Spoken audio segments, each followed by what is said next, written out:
Hello everyone.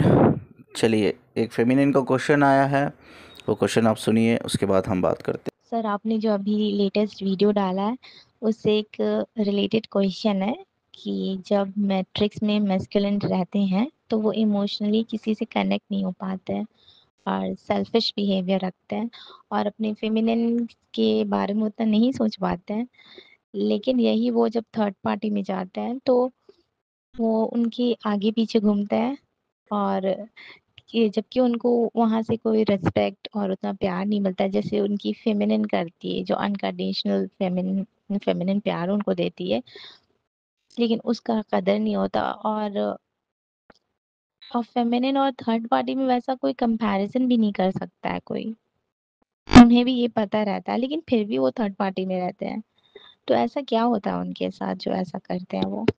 तो sir, अगर वो मैट्रिक्स में ही रहते हैं तो वैसा ही वो बिहेवियर सबके साथ एक करे, ऐसा एकदम अपोजिट अपने फेमिनिन के साथ बिहेव करना और अपने थर्ड पार्टी से मतलब एकदम अच्छे से रहना, दिखाना कि हम अच्छे से हैं जो भी अंदर में क्या है। तो इतना दिखावा ये सब करने का क्या मतलब बनता है?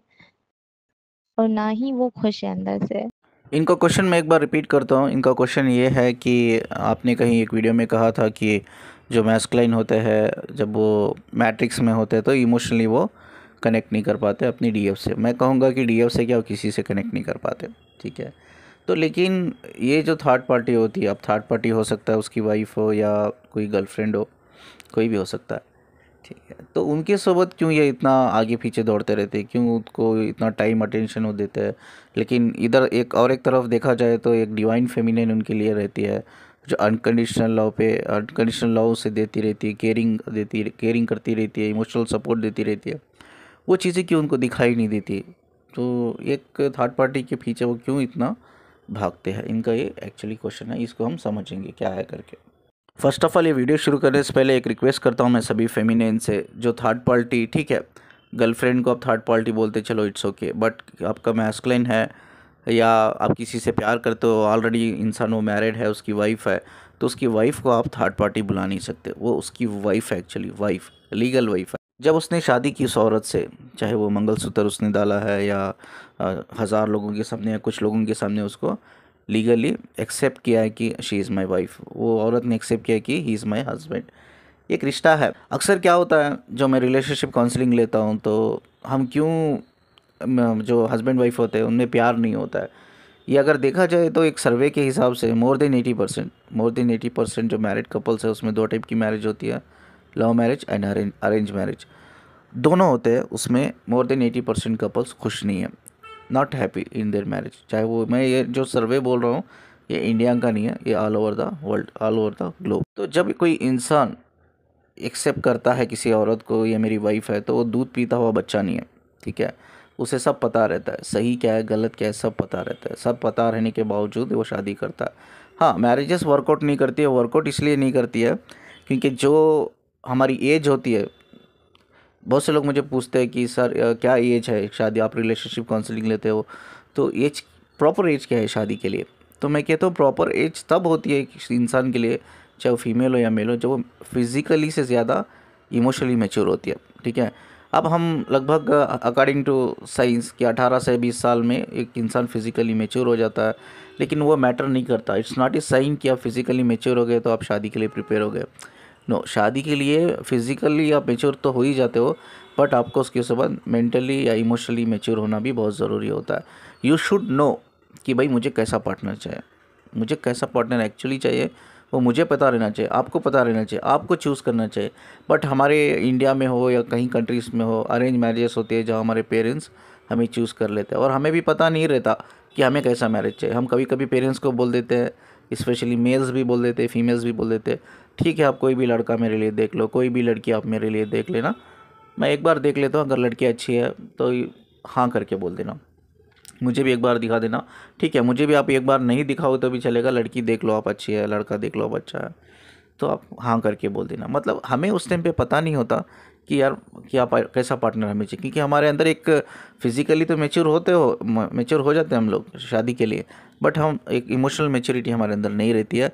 तो आगे जाकर रिलेशनशिप एक हनीमून पीरियड होता है तो बड़ा बढ़िया चलता है, अच्छा चलता है। जब जैसा जैसा ज़िंदगी वो पार्टनर के साथ गुजरने लगती है, जब हम उस सिचुएशन में या उस पॉइंट ऑफ पीरियड में हम इमोशनली मैच्योर होने लगते हैं, जैसा हम इमोशनली मैच्योर होने लगते हैं ना, तो वी विल अंडरस्टैंड कि यार जिस इंसान से मैंने शादी की है, she are he is not perfect for me, वो परफेक्ट नहीं है, ठीक है। और रिलेशनशिप में ना हमेशा परफेक्ट पार्टनर को मत ढूंढो, ठीक है। ऊपर वाले ने हर इंसान को बनाया है इम्परफेक्ट, यूनिक है, हर इंसान यूनिक है, तो इम्परफेक्ट है। तो आपको जब ऊपर वाले ने सभी को इम्परफेक्ट बनाया है, परफेक्ट हस्बैंड कहाँ मिलेगा, परफेक्ट वाइफ कहाँ मिलेगी, नहीं मिलेगी। ये इम्परफेक्ट इसीलिए बनाया है, अपोजिट होते हैं, कभी हस्बैंड वाइफ देखा है आपने, ज़्यादातर देखो ऑपोजिट होता है, इम्परफेक्ट होता है। इम्परफेक्ट कपल है, इम्परफेक्ट इंसान है, इसलिए इम्परफेक्ट कपल है। तो इम्परफेक्ट इसलिए ऊपर वाले ने बनाया है कि relationship is a purpose of learning. Relationship क्यों बनाया है? It's not only to raise the family, भाई शादी करो बच्चे पैदा करो, ऐसा नहीं है, ठीक है, कि लर्न करो। It's actually purpose of relationship is learn करो। आगे वाला आपका हस्बैंड है, वो भी इम्परफेक्ट है, आप भी इम्परफेक्ट हो सकता है जो उसकी अच्छाइयाँ हैं वो आप में नहीं है, आप उससे लर्न करो। हो सकता है आप में कुछ बुराइयाँ हैं, वो बंदा बोल रहा है भाई ये फलानी चीज़ें हैं जो अच्छी नहीं है, आपको इसको सुधारनी होगी, तो आपको सुधारो। अगर उस इंसान के अंदर बुराइयां हैं तो आप उसको बोलो भाई तेरे अंदर भी ये बुराइयां हैं, तो इसको तू सुधार ले।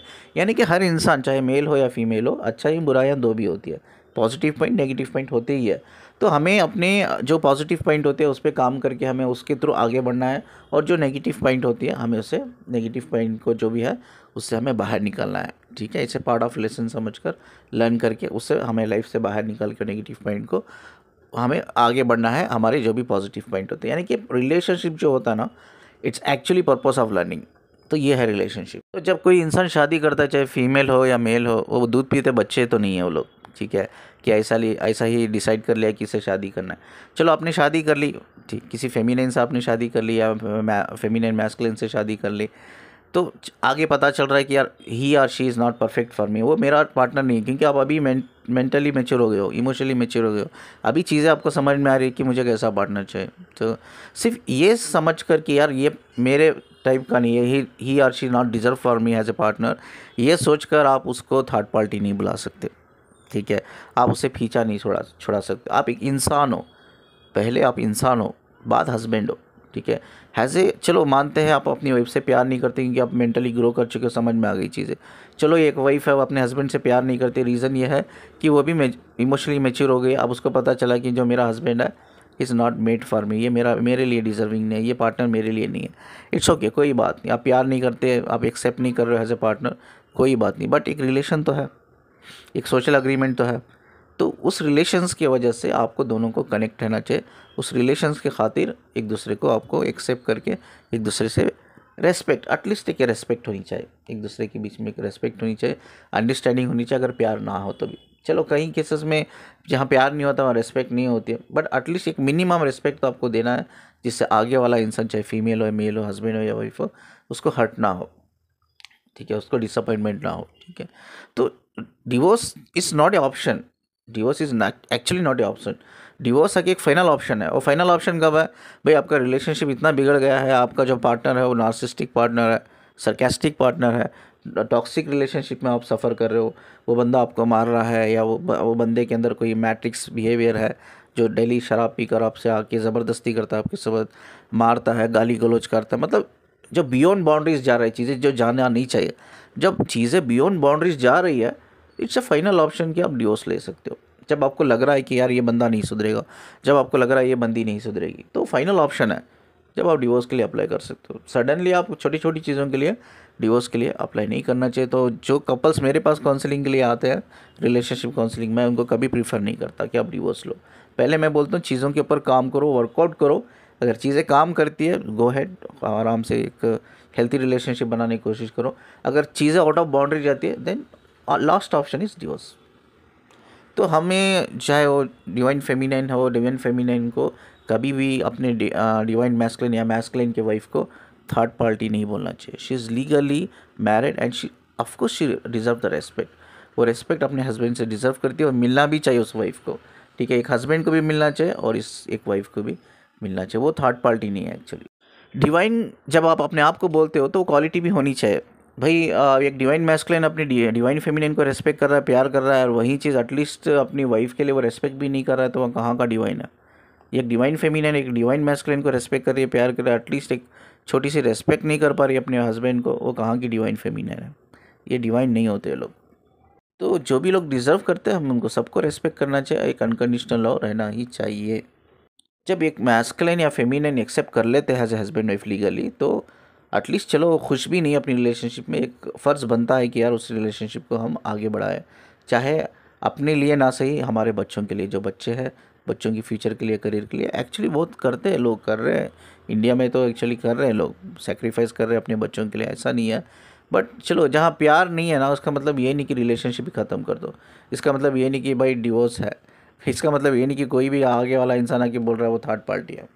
चलिए इनके क्वेश्चन पे हम आप बात करते हैं। इनका क्वेश्चन ये है कि ये जो थर्ड पार्टी होती है गर्लफ्रेंड, मैं तो थर्ड पार्टी मतलब गर्लफ्रेंड को मैं बोल सकता हूँ, बट मैं वाइफ को नहीं कहूँगा किसी की, या हस्बैंड को मैं थर्ड पार्टी नहीं बोलूँगा, ठीक है। तो ये क्यों वो गर्लफ्रेंड्स के पीछे आगे पीछे भागते रहते हैं, जब उनके लाइफ में एक डिवाइन फेमिनिन होती है? वो दिखता क्यों नहीं उनको? डिवाइन फेमिनिन का प्यार क्यों नहीं दिखता? अनकंडीशनल लव क्यों नहीं दिखता? देखिए इसका रीज़न मैं आपको बताता हूँ कि कोई इंसान मैट्रिक्स बिहेवियर में है या डिस्ट्रक्टिव एनर्जी में, ऑफ कोर्स कोई इंसान मैट्रिक्स बिहेवियर में है तो डिस्ट्रक्टिव एनर्जी में ही है, चाहे वो मेल हो या फीमेल हो। अब ये क्यों लोग ये लोग क्यों जाते हैं डिस्ट्रक्टिव एनर्जी में, क्यों जाते हैं? ठीक है, इसका रीज़न हमें पता करना है। ये एक्चुअली इनका कहीं सारा, चाहे वो चाइल्डहुड ट्रॉमा बोल सकते हो, सोशल ट्रॉमा, इमोशनल ट्रॉमा या रिलेशनशिप ट्रॉमा, ठीक है, ये कहीं ना कहीं कई सारे मेंटल डिसऑर्डर से गुजरते हैं।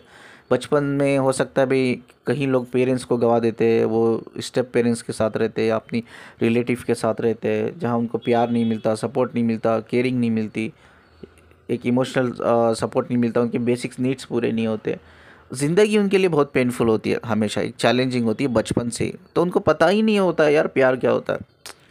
जब इंसान को पता है, अब मुझे पता है कि प्यार क्या होता है तभी तो मैं समझ पाऊँगा।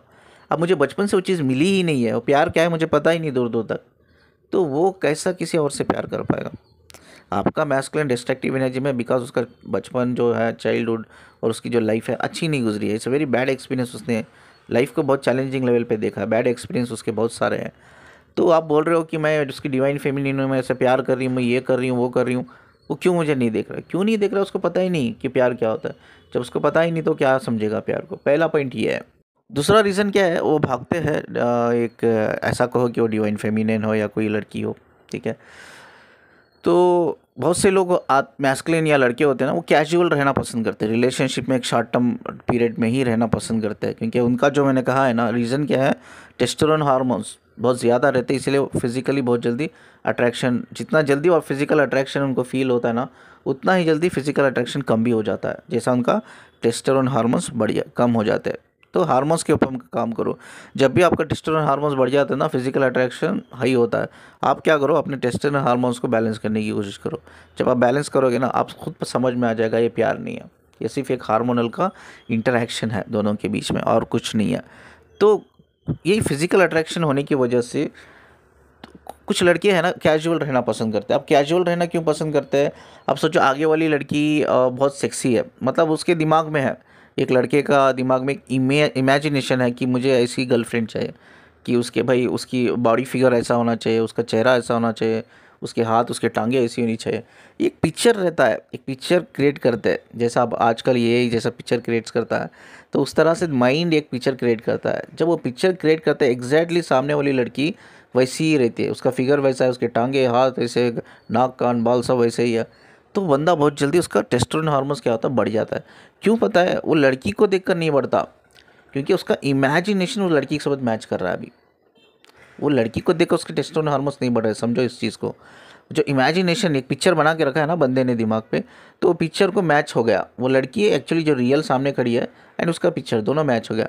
एंड जैसा ही मैच हो गया, तो ये तो जो हमारा फिजिकल अट्रैक्शन होता है ना, ये माइंड लेवल पे होता है। तो जैसा ही पिक्चर ने, वो जो रियल लड़की खड़ी है उसका जो इमेजिनेशन पिक्चर दोनों सेम है, मैच हो गया ना, तो टेस्टोस्टेरोन हार्मोन्स एकदम हाई हो जाते हैं, एक हाई फिजिकल अट्रैक्शन बढ़ जाता है। तो उस टाइम पे क्या होता है, लड़का उसके पीछे दुम हिलाता फिरता रहता है, लड़का और लड़की के पीछे आगे पीछे, उसको डर रहता है। लड़के को भी एक इनसिक्योरिटी आती है, डर रहता है यार जिस टाइप की लड़की चाहता हूँ मैं, मुझे चाहिए, वो लड़की है इधर, अब पता नहीं इसको मैं खोना नहीं चाहता। अब जैसा लड़की में होता है ना, लड़की पागल होती है एक लड़के के लिए इमोशनल लेवल पर, जब वो हाईली इमोशनल कनेक्टेड होती है तो वो लड़के के लिए वो पागल रहती है, ये लड़का है, इसके साथ मैं कनेक्टेड हूँ, मुझे फीलिंग होती है, मुझे इसको खोना नहीं है। अब उसी तरह से मेल का कॉन्सेप्ट अलग होता है। तो जब उसका इमेजिनेशन लेवल मैच करता है ना, तो वो उसके पीछे बहुत सीरियस रहता है। सीरियस कहो कि एक इनसिक्योरिटी रहती है बस, कि कहीं ये लड़की मुझे छोड़ के ना चल जाए, कहीं किसी और को डेट ना कर ले, कहीं मुझे डिश ना कर ले करके। तो सिंपल सी बात है। तो ये मेन रीज़न क्या है पता है, लड़कियाँ यूजुअली कैजुअल रिलेशनशिप में रहना पसंद करते हैं। इवन चाहे उनका फिजिकल अट्रैक्शन कितना भी ज़्यादा हो, उनको पता है फिजिकल अट्रैक्शन है तो कल कम हो जाएगा। ऐसे रेयर, मैंने कहा ना, मैस्कुलिन बहुत रेयर कनेक्ट होता है इमोशनली लड़कियों से, लड़की कम कनेक्ट होता है, लेकिन मैक्सिमम फिजिकल अट्रैक्शन ही ज़्यादा होता है। तो अब सोचो कोई लड़का आपके साथ रिलेशन में है, आप आगे वाली लड़की से आपसे कनेक्टेड है, अब वो कैजुअल रहना चाहता है। वो अब देख रहा है वो सामने लड़की इतनी सीरियस हो रही है, वो फैमिली रेस करने की बातें कर रही है, शादी करने की बातें कर रही है, उसको समझ में आ गया यार कहाँ जा रहा है रिलेशनशिप, मुझे तो कैजुअल रहना है, सर्टेन पीरियड ऑफ टाइम तक इसके साथ रहना है, मुझे एक्सपीरियंस करना है। अब ये बंदी कुछ कुछ सोच के रखी है, वो रन करने लग जाते हैं, वो भाग जाते हैं।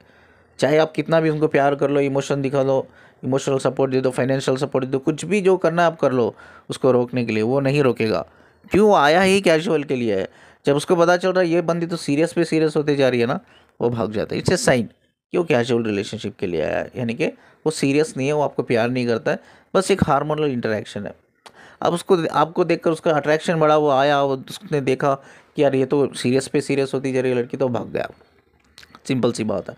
अब दूसरा इन्होंने क्वेश्चन पूछा कि ये क्यों लड़के जब फेमिनिन उनके पास होती है वो क्यों नहीं देखते वो प्यार को, क्यों ये लड़के दूसरों के जो गर्लफ्रेंड होती है उनके पीछे आगे पीछे भागते रहते? बिकॉज उनका एक हाई अट्रैक्शन लेवल बहुत ज़्यादा कनेक्ट रहता है उनसे, क्योंकि उनकी एक इमेजिनेशन होती है, इमेजिनेशन से वो उनकी एक बॉडी से कनेक्ट रहते हैं, यानी कि उनकी बॉडी लड़की की वो इमेजिनेशन मैच कर लेता है और वो आगे पीछे उनसे दौड़ने लगते हैं। ठीक है, बट वो भी एक शॉर्ट टर्म पीरियड के लिए ही होता है। जो इंसान अट्रैक्शन, देखिए कोई भी रिलेशनशिप अट्रैक्शन लेवल पे बेस पे है ना, वो शॉर्ट टर्म होता है, चाहे वो कोई भी हो रिलेशनशिप, या चाहे वो किसी बेस पर भी हो। तो अगर वो अट्रैक्शन लेवल पे है तो शॉर्ट टर्म रिलेशनशिप, आज नहीं तो कल ख़त्म हो जाएगा। अब वो लड़की समझ जाएगा, ठीक है, उसके साथ रिलेशन बनाएगा, वो फिजिकल होगा, तब तक उसका टेस्टोस्टेरोन हार्मोन कम नहीं होता, तब तक वो फिजिकली उसको एंजॉय कर पाएगा उसकी बॉडी को। ठीक है, जब उसको थक जाएगा, उसका माइंड कहेगा यार छोड़ना यार, अब तो तंग हो गए, अब तो मज़ा ही नहीं है, छोड़, हार्मोन्स कम हो रहा है उसके, अब टेस्टिकल हार्मोन्स एकदम नहीं कम होते, वो धीरे धीरे उतरते, अब धीरे धीरे उतर रहे।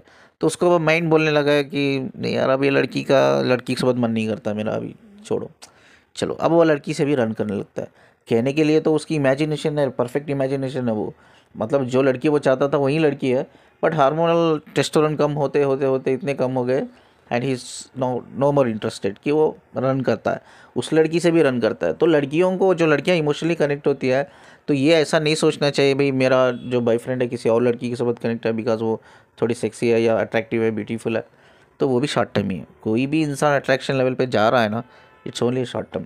रिलेशनशिप में ना ये ज़रूरी नहीं कि दोनों के बीच में प्यार हो, ये एक चीज़ बहुत ज़रूरी होता है जिसमें एक्चुअली प्यार डेवलप होता है, प्यार होता है, वो है रेस्पेक्ट, केयरिंग। ये दो चीज़ होना चाहिए। अगर प्यार भी ना होना चलेगा, इट्स ओके, कोई बात नहीं, मैं क्योंकि मेरे 20 साल का एक्सपीरियंस है, काउंसलिंग में करता हूँ, तो रेस्पेक्ट और केयरिंग होनी चाहिए। रेस्पेक्ट और केयरिंग से प्यार नेचुरली बढ़ ही जाता है, इट्स नॉट ए इशू।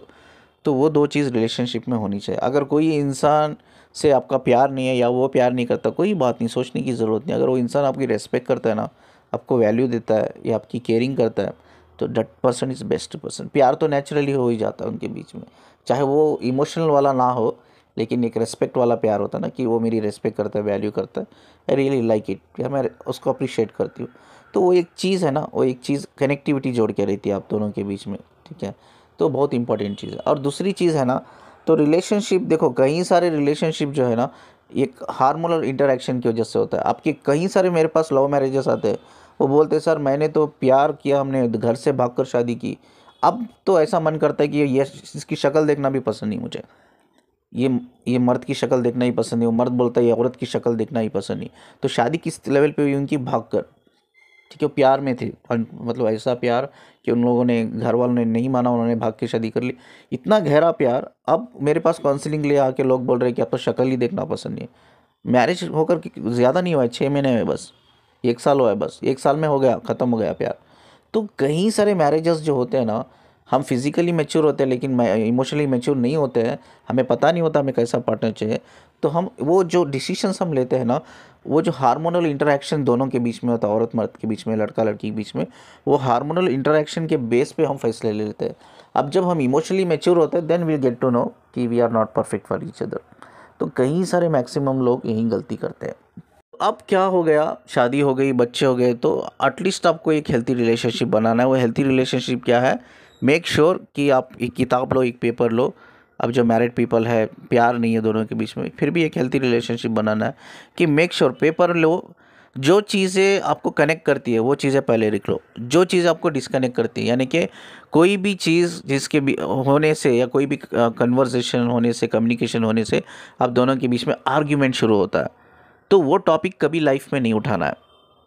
वो टॉपिक के बारे में बात ही मत करो कि जिससे आर्ग्यूमेंट हो। हमेशा ऐसी चीज़ें बात करो दोनों कन्विंस हो, उस चीज़ों से सहमत हो, ठीक है।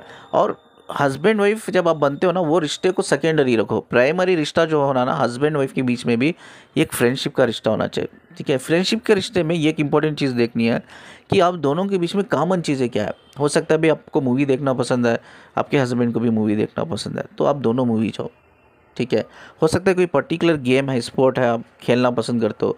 सोचो कि आपको बैडमिंटन खेलना पसंद है और आपके पार्टनर को भी पसंद है, जाओ संडे सैटरडे जाओ बैडमिंटन खेलो। लॉन्ग ड्राइव पे जाना पसंद है, आपके पार्टनर को भी पसंद है। मतलब जो कॉमन चीज़ें हैं दोनों के बीच में, उसको लिखना है। उसको लिखकर उसके ऊपर हमें ग्रो करना है, उसके ऊपर हमें फोकस करना है, उसके ऊपर हमें टाइम स्पेंड करना है। एटलीस्ट चलो एक हस्बैंड वाइफ का रिश्ता अच्छा नहीं है, प्यार नहीं है, तो एटलीस्ट एज ए फ्रेंड, एक फ्रेंडशिप में रहकर भी आप एक दूसरे को रेस्पेक्ट कर सकते हो, ठीक है, जिससे एक हेल्थी रिलेशनशिप बना सकते हो। ये अंडरस्टैंडिंग लेवल पे होता है, मैं कह रहा हूँ ना अंडरस्टैंडिंग।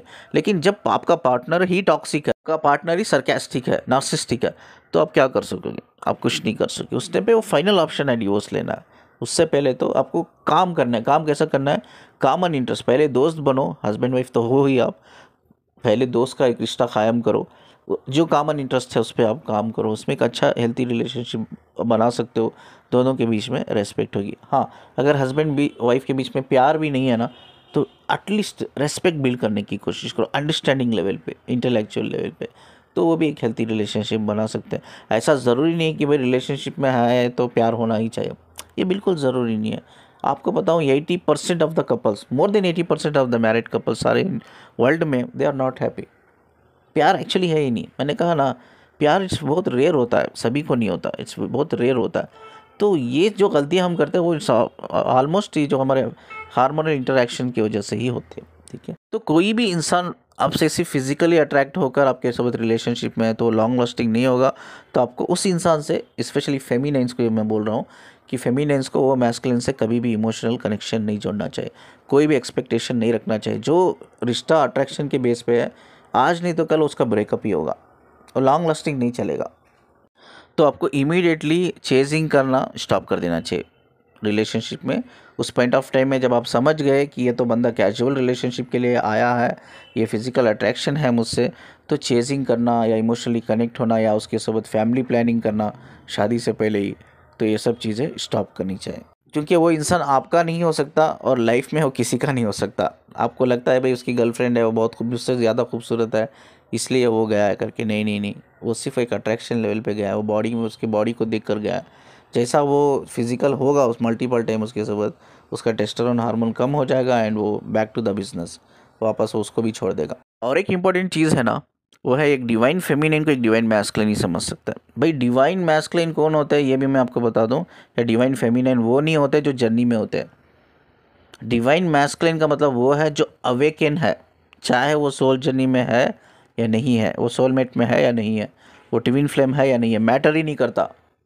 जो इंसान स्पिरिचुअली अवेकन है, ठीक है, जो इंसान अपनी सोल से कनेक्टेड है, उसकी बॉडी माइंड उसकी स्पिरिट उसके सोल से अलाइन है, एक awaken person is very knowledgeable, उसके पास अवेयरनेस है, विजडम है, नॉलेज है, वो सोसाइटी को अपनी गाइडेंस के थ्रू, विजडम के थ्रू हेल्प कर रहा है या हेल्प करे। कोई भी इंसान हो सकता है जो डिवाइन हो सकता है, चाहे फेमिनिन हो मैस्कुलिन हो सकता है, वो आउट ऑफ ये सोल कनेक्शन भी हो, ठीक है। तो एक डिवाइन फेमिनिन को एक डिवाइन मैस्कुलिन ही समझ सकता है, एक स्पिरिचुअल पर्सन को दूसरा स्पिरिचुअल पर्सन ही समझ सकता है, क्योंकि वो वैल्यू करेगा। वैल्यू ऑफ इमोशंस होनी चाहिए।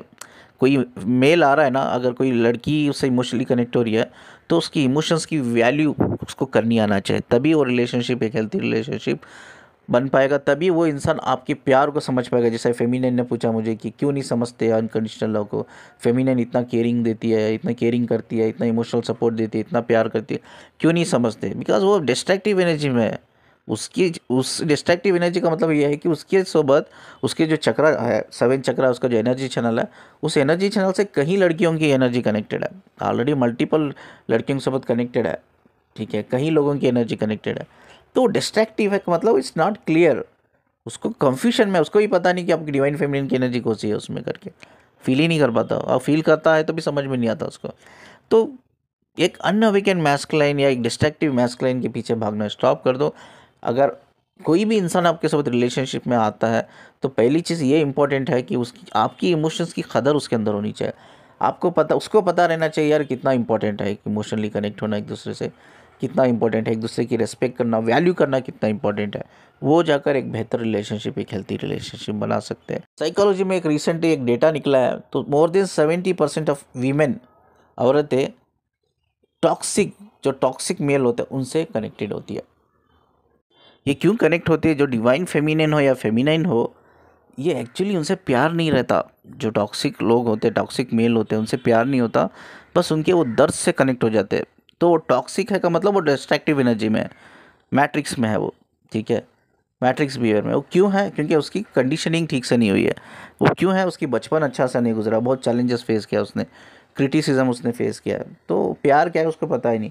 अब जो डिवाइन फेमिनिन होता है उसके अंदर ऑलरेडी अनकंडीशनल लव भरा हुआ रहता है, उसको लगता है यार बेचारा आज ये गलत नहीं है, इनफैक्ट पता है वो गलत है, लेकिन फिर भी आपका मन कहता है वो गलत नहीं है, उसकी कंडीशनिंग ऐसी हुई है, उसको प्यार नहीं मिला है, तो मैं उसको क्या करूँगी, तो उसको नॉर्चर करूँगी, मैं प्यार करूँगी। एक बोलते हैं ना, एक जो फेमिनिन होते हैं डिवाइन फेमिनिन, वो कई सारे रोल निभाती है, वो गर्लफ्रेंड का, वाइफ का, एक मदर का रोल भी निभाती है। तो वो एक उस बंदे के लिए एक प्यार जग जाता है फेमिनिन के अंदर कि यार इसको प्यार नहीं मिला है, मैं वो प्यार दूंगी, मैं इमोशनल सपोर्ट दूंगी। तो वो टॉक्सिक लोग होते हैं उस चीज़ को समझ नहीं पाते, वो आपको कहीं ना कहीं आपकी इमोशंस को निचोड़ देते हैं पकड़ के, आपकी इमोशंस को निचोड़, आपकी जो भी एक्सपेक्टेशन होता है सबको रोंग कर वो निकल जाते हैं आगे। कुछ हद तक वो कनेक्ट रहता है, उसके बाद आपको कुचल कर निकल जाता है हर चीज़, आपकी इमोशन, फीलिंग, प्यार को सब कुचल कर निकल जाते हैं। तो कभी भी आप ये मत सोचो, हाँ आपको उनको हील करना है तो हील कर देना, कभी इमोशनल कनेक्ट मत होना। जो टॉक्सिक लोग होते हैं, टॉक्सिक लोग होते हैं और इमोशनली इम्बैलेंस होता है, और कहीं लोग इमोशनली भी इम्बैलेंस होते हैं, उनको भी आप ट्रस्ट नहीं कर पाते। आज इमोशनली इम्बैलेंस जो लोग होते हैं ना, कभी भी कोई भी डिसीजन ले लेंगे वो, ठीक है। इमोशनली इम्बैलेंस और टॉक्सिक लोग, इनसे कभी भी बिलीव नहीं करना चाहिए, ये कभी भी चेंज हो सकते हैं, कभी भी बदल सकते हैं। तो आप एक हीलिंग लेवल पे उनको हील कर दो, गाइड कर दो, चलो कोई बात नहीं, लेकिन उनको इमोशनली कभी कनेक्ट मत होना, उनके साथ रिलेशनशिप जोड़ने की कभी कोशिश मत कर। इमोशन बहुत ज़्यादा हाई होते हैं फेमिनिन में, जिसकी वजह से वो बहुत जल्दी आगे वाले इंसान की पेन से कनेक्ट हो जाती है, और उनको लगता है कि यार मुझे इससे प्यार हो गया है, मुझसे इससे इमोशन है करके। आगे वाला पता रहता है भाई वो नार्सिसिस्टिक है, आगे वाले को पता रहता है टॉक्सिक है, फिर भी एक कोशिश होती है कि कोई बात नहीं, इसकी कंडीशनिंग ऐसी हुई है तो मैं ठीक कर दूंगी, मैं प्यार दूंगी उसे, ये दूंगी वो दूंगी, तो वो ठीक हो जाएगा। वो कभी नहीं होगा, वो आपको ही उल्टा कुचल कर निकल जाएगा। तो प्यार हमेशा वहाँ दो जहाँ आपको प्यार मिले, रेस्पेक्ट हमेशा वहाँ दो जहाँ आपको रेस्पेक्ट मिले। मैंने कहा ना, एक अवेकन पर्सन को एक दूसरा अवेकन पर्सन ही समझ सकता है, एक स्पिरिचुअल पर्सन को दूसरा स्पिरिचुअल पर्सन समझ सकता है। एटलीस्ट ये भी ना हो, एटलीस्ट एक बंदा है बंदी को एक दूसरे के इमोशन की रेस्पेक्ट कैसा करना है, वैल्यू कैसा करना है, इंपॉर्टेंस कैसा देना है, एटलीस्ट ये बेसिक चीज़ है, फंडामेंटल चीज़ पता नहीं चाहिए रिलेशनशिप में रहने के लिए। अगर ये फंडामेंटली पता नहीं है तो रिलेशनशिप वर्कआउट नहीं करेगा, उसमें आपको पेन के सिवा कुछ नहीं मिलेगा, उसमें डिसअपॉइंटमेंट के सिवा कुछ नहीं मिलेगा, उसमें आप सफ़रिंग के सिवा कुछ नहीं मिलेगा। तो अगर मुझसे कोई पूछेगा पर्सनली कि शादी के लिए परफेक्ट एज क्या होती है, शादी के लिए कोई एज नहीं होती है, बस आपको फिज़िकल मैच्योरिटी के सोबत आपको इमोशनल मैच्योरिटी भी आपके अंदर होनी चाहिए। चाहे वो इमोशनल मैच्योरिटी आपको 20 साल में आती है, 25 साल में आती है, 30 साल में आती है, 35 साल में आती है, लेकिन तब तक आपको इमोशनल मैच्योरिटी नहीं आती फिज़िकल मैच्योरिटी के सोबत, तब तक यू नॉट अवेयर कि मुझे कैसा पार्टनर चाहिए, देन प्लीज़ मैरिज मत करो, मैरिज बिल्कुल मत करो, ठीक है। ऐसा ही रह लो, कोई बात नहीं, ऐसा ही रह लो, बट मैरिज मत करो। जब आपको इतनी ये नहीं है, मैं इमोशनल मैच्योरिटी, मेंटल मैच्योरिटी नहीं है आपके अंदर कि आई डोंट नो हाउ कि मुझे पार्टनर ही कैसा चाहिए, तो किसी और को बोल रहे हो आप, कि आप पेरेंट्स को बोल रहे हो आप चूज़ कर लो, कोई बात नहीं, मेरे लिए डज़ नॉट वर्क, ये चीज़ें वर्क नहीं करेगी, ठीक है। चलिए इस बात को बोलकर मैं वीडियो को एंड करता हूँ। काउंसलिंग के लिए आप देख सकते हो, नंबर है नंबर पे कांटेक्ट कर सकते हो। वीडियो को जितना लाइक करते हो शेयर कर देना। चैनल को सब्सक्राइब करना मत भूलना। मुझे सुनने के लिए, मुझसे कनेक्ट रहने के लिए शुक्रिया जी। अल्लाह हाफिज़।